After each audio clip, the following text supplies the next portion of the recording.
AIMIM आ जाती है, सुदिन ओवैसी आ जाते हैं। आप देखिए मुस्लिम वोट बैंक भी यहाँ पर बटोरते हुए नजर आएंगे। ओवैसी हो जाएंगी, मायावती हो जाएंगे। और यहीं पर बात करें कांग्रेस और समाजवादी पार्टी तो जद्दोजहद में लगी हुई है। लेकिन बीते कुछ दिनों पहले डिम्पल यादव का एक बयान सामने इसको लेकर देखिए किसी को कहीं भी कोई उम्मीद नहीं थी। अब ऐसे में सवाल उठता है कि काशीराम की जयंती के मौके पर 15 मार्च को क्या कोई चौंकाने वाला फैसला हो सकता है। देखिए पूरा अगर सियासी समीकरण देखेंगे तो समझ में यही आता है, स्थिति अगर देखेंगे तो समझ में यही। नमस्कार, नेक्स्ट 9 न्यूज देख रहे हैं आप और मैं हूं आपके साथ प्रज्ञा सिंह। स्वागत है आप सभी का मेरे खास प्रोग्राम सत्ता से सवाल में। कल का दिन बहुजन समाज पार्टी के लिए काफी ज्यादा अहम है क्योंकि बीएसपी संस्थापक काशीराम जी की जयंती पर बीएसपी सुप्रीमो मायावती कई बड़े ऐलान करने वाली है। ऐसे में तमाम कयास अभी से लगाए जा रहे हैं कि आखिरकार मायावती क्या बड़ा ऐलान करती हुई नजर आएगी। आज से ठीक 2 महीने पहले भी इसी तरह के कयास लगाए जा रहे थे, यानी कि 14 जनवरी को, जब 15 जनवरी के दिन अपने 68वें जन्मदिन पर मायावती बड़ा ऐलान करने वाली थी। ऐसे ही तमाम कयास तब लग रहे थे और अब भी कयासों का बाजार गर्माता हुआ नजर आ रहा है। उत्तर प्रदेश की 80 लोकसभा सीटों पर मायावती अब तक 7 सीटों पर उम्मीदवारों की घोषणा कर चुकी है और ऐसे में अब माना जा रहा है कि मायावती आखिरकार कल क्या बड़ा अहम ऐलान करते हुए नजर आएगी। क्या बीएसपी सुप्रीमो का अकेले चुनाव लड़ने का फैसला, जिस पर वो अभी तक अटल बनी हुई है, उसी पर अटल रहेंगी या फिर फैसले को बदलती हुई नजर आएंगी। देखा जा रहा है कि मायावती छोटे छोटे दलों को अब एक साथ करने की कोशिश कर रही हैं। शुरुआत यहां पर मायावती ने तेलंगाना से की। तेलंगाना में 2 बार सत्ता पर काबिज रह चुकी बीआरएस के साथ मायावती ने गठबंधन कर लिया और तभी से कयास लगाए जा रहे हैं कि क्या बीएसपी सुप्रीमो अब ऐसा ही यूपी में करती हुई नजर आएंगी।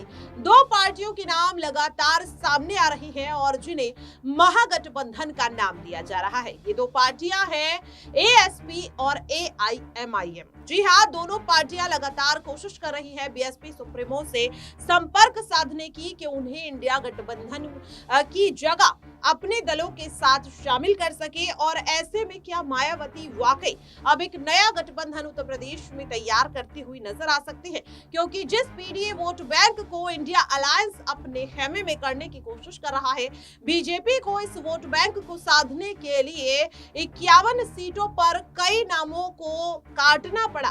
क्या अब उस वोट बैंक को मायावती अपने पाले में करती हुई नजर आएंगी? जानने के लिए देखिए हमारी ये खास रिपोर्ट। देखिए मायावती का जो रुख है और आने वाला जो कदम है, संभावित कदम है, वो बिल्कुल ही यहाँ मैं कहूँगा कि अनप्रेडिक्टेबल साबित हो रहे हैं। बिल्कुल ही यहाँ पर उनके बारे में कोई भी अनुमान लगाना बेहद ज़्यादा मुश्किल हो रहा है। आप देखिए जिस तरीके से 15 जनवरी को अपने जन्मदिन के दिन मायावती ने प्रेस कॉन्फ्रेंस करके ये साफ किया था कि किसी के साथ गठबंधन नहीं करेंगी, किसी के साथ गठबंधन नहीं करेंगी। अब इस किसी में बीआरएस कैसे आ गई, यहाँ पर बड़ा सवाल उठता है। सीधे तौर पर तेलंगाना पहुंचती है बीआरएस, जो तेलंगाना की 2 बार सत्ता संभाल चुकी होती है। 2013 से लेकर 2023 तक 2 बार यहाँ सूबे में सत्ताधारी दल के रूप में रही है बीआरएस। उसके साथ फिर किस आधार पर गठबंधन किया? अगर उन्होंने ये जो वाक्य कहा था कैमरे के सामने आकर, तमाम लोगों के सामने आकर प्रेस कॉन्फ्रेंस करते हुए कि किसी के साथ गठबंधन नहीं करेंगे, अब इस किसी के पीछे कौन छुपा हुआ है ये जानना और या ये बताना, ये समझना बेहद मुश्किल साबित हो रहा है। बीआरएस को लेकर देखिए किसी को कहीं भी कोई उम्मीद नहीं थी। अब ऐसे में सवाल उठता है कि काशीराम की जयंती के मौके पर 15 मार्च को क्या कोई चौंकाने वाला फैसला हो सकता है। देखिए पूरा अगर सियासी समीकरण देखेंगे तो समझ में यही आता है, स्थिति अगर देखेंगे तो समझ में यही आता है कि शायद मायावती यहाँ पर चंद्रशेखर आजाद के साथ ना जाए। लेकिन अगर आप बीआरएस वाला मामला देखेंगे, बीआरएस के साथ गठबंधन मायावती ने कर लिया। जब जैसे ही ये बात सामने आती है, वाकई में चौंका देने वाला एक मामला होता है, चौंका देने वाला फैसला मायावती के द्वारा होता है। उसके आधार पर देखेंगे तो संभावना बिल्कुल है यहाँ पर कि चंद्रशेखर आजाद के साथ भी कर ले, क्योंकि देखिए कहीं ना कहीं मायावती भी अब जानती है कि उत्तर प्रदेश में जो एक वक्त में उनका गढ़ रहा है, सियासी गढ़ बसपा का रहा है, सियासी गढ़ मायावती का रहा है, वहां पर उनकी अब सियासी जमीन इतनी मजबूत नहीं रही है। और यहाँ चंद्रशेखर आजाद, आजाद समाज पार्टी, यहाँ पर भीम आर्मी एक उभरता राजनीतिक दल है दलितों के मन में। अब ये देखिए कि दलित कब तक, कितने वक्त तक मायावती पर भरोसा जताएंगे, जब वो देख रहे हैं कि मायावती तो हमारे लिए आगे ही नहीं आ रही, जबकि चंद्रशेखर आजाद प्रमुख रूप से आवाज अपनी बुलंद करते नजर आते हैं। तो ऐसे में अगर ये चीज मायावती देखी कि उनको साथ लेकर के जो उनका खिसकता जनाधार है उसको वापस पाना है। तो इस लिहाज से संभावना है कि चौंका देने वाला फैसला हमें कल को देखने को मिले और एकदम से तीसरा मोर्चा जिसका आपने जिक्र किया यहाँ पर, जिसकी लगातार चर्चा हो भी रही है, वो देखने को उत्तर प्रदेश में मायावती और असपा के रूप में हमें मिल जाए।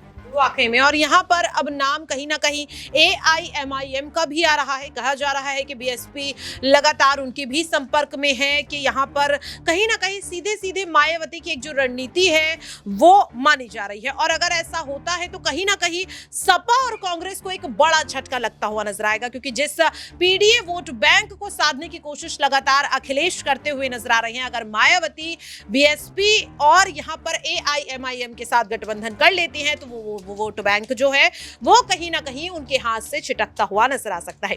नाजमीन है मेरे साथ और नाजमीन से सवाल रहेगा कि नाजमीन, आजाद के साथ साथ अगर ओवैसी भी मायावती के साथ आ जाते हैं तो जिस वोट बैंक को कहीं ना कहीं सपा और कांग्रेस साधने की कोशिश कर रही है, क्या फर्क यहाँ पर पड़ता हुआ नजर आएगा?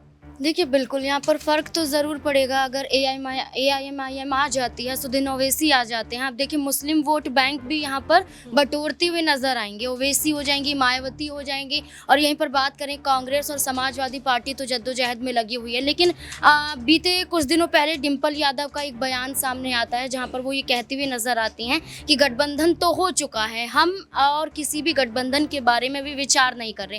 यानी कि समाजवादी पार्टी ने किनारा कर दिया, लेकिन अभी दो पार्टियां मौजूद हैं, कांग्रेस पार्टी या असदुद्दीन ओवैसी की पार्टी है, जो ये चाह रही हैं कि मायावती उनके साथ आ जाए। और जो कोशिशें हो रही हैं कहीं ना कहीं वो पूरी होती हुई भी नजर आ सकती हैं।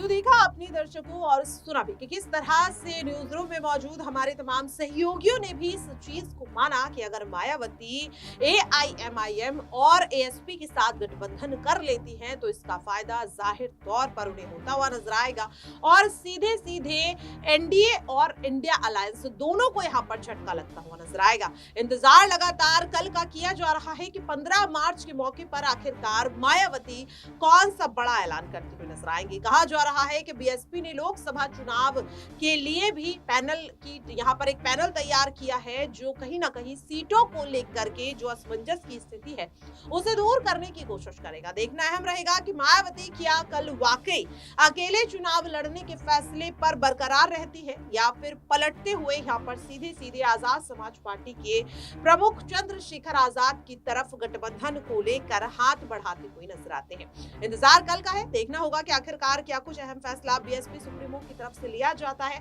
आपकी क्या कुछ राय है मेरे खास प्रोग्राम 17 से सवाल को लेकर आप कमेंट बॉक्स में शेयर कर सकते हैं। फिलहाल के लिए मुझे दीजिए इजाजत, नमस्कार।